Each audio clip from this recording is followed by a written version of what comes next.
Thom Hartmann here on the news. You need to know this. Big Oil is buying the United States House of Representatives. On Thursday, House Republicans with a few Democrats passed the Domestic Energy Production Act to increase drilling, scrap environmental regulations, and mandate drilling on public lands. The vote tally was 243 to 163. And according to an analysis by the Center for Responsive Politics, Big Oil paid a lot of money for each one of those yes votes. Each of the 248 members who supported the giveaway to the oil industry received, on average, more than $150,000 each in campaign contributions from Big Oil. But each of the members who voted no have only received an average of $36,000 from Big Oil. Altogether, Big Oil spent $38.6 million to get enough yes votes to pass the bill. And already the oil industry has spent more money on the House of Representatives in 2008 and 2010, with 88% of its campaign contributions going to Republicans. That explains why this Republican House is the most anti-environment House of Representatives in our nation's history, with 1 out of every 5 votes taken to roll back regulations that keep our parks, air, and water safe from polluters. Roll back those regulations. Remember, Big Oil isn't really making campaign contributions. They're making investments, and they're getting great returns from their Republican shills. In screwed news, when you're arguing before the Supreme Court, it helps if the Chamber of Commerce is on your side. Cementing its reputation as the most corporate-friendly court in recent memory, maybe in history, the Roberts Court has ruled in favor of the Chamber of Commerce in every single case it has heard so far this term. That's 7 straight wins for the Chamber, and an overall win percentage of 68% since John Roberts became Chief Justice, higher than under the past 2 Chief Justices, Rehnquist and Berger.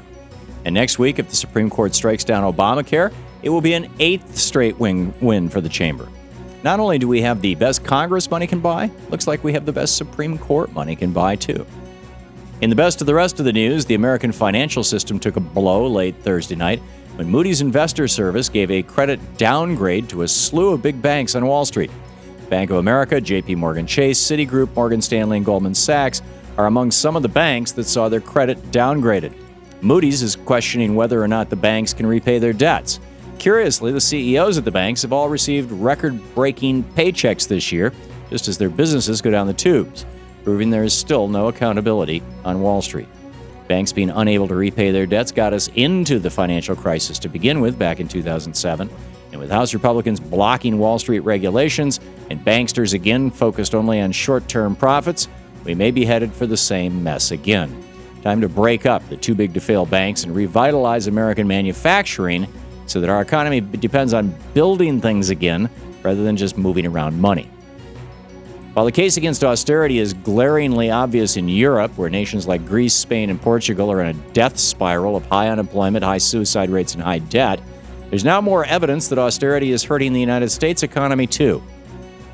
A study by the Center for American Progress compared states that have cut spending and enacted austerity with states that have increased spending and have pro-growth policies. What the study found is that in states that have adopted Republican austerity, the unemployment rate is 4.1 percentage points higher than before the recession. There are about 6% fewer private sector jobs, and the state economy is growing more than 2.5% slower than before the recession. On the other hand, in largely Democratic states that have increased spending, the economy is growing 2.6% faster than before the recession. Basically, states under austerity are watching their economies shrink. States not under austerity are watching their economies grow. Republican austerity only works to crash economies, which is why Republicans are pushing it so hard while President Obama is in the White House. The oligarchs are meeting this weekend to plot how they're going to buy the election this fall. First, Mitt Romney will be hosting a 3-day retreat in Utah over the weekend with about 600 of his biggest fundraisers. Romney is coming off a good fundraising month in May, where his camp outraised the Obama camp $78 million to $60 million. But the real plans to buy the election are being made in California, not Utah. In San Diego this weekend, the Koch brothers are hosting their annual political convention aimed at raising nearly $500 million this election to elect corporate Republicans and defeat progressives. That means between now and November, over $1 billion in negative ads attacking President Obama and progressives will flood the airwaves, making corporate media outlets very rich and poisoning public debate across America. We're entering a whole new era in American politics, thanks to the Supreme Court. And finally, Someone needs to let the Republicans know that they're not entitled to that while they're entitled to their own opinions, they're not entitled to their own facts. A new poll conducted by Dartmouth and YouGov found that most Republicans still believe that Saddam Hussein had weapons of mass destruction. That was the main lie that war criminals Bush, Cheney, and Rumsfeld gave the American people to hype up support for war with Iraq in 2003. That argument has since been completely debunked. However, nearly 10 years later, a majority of Republicans, 63%, still believe it's true. That compared with only 15% of Democrats who think it's true.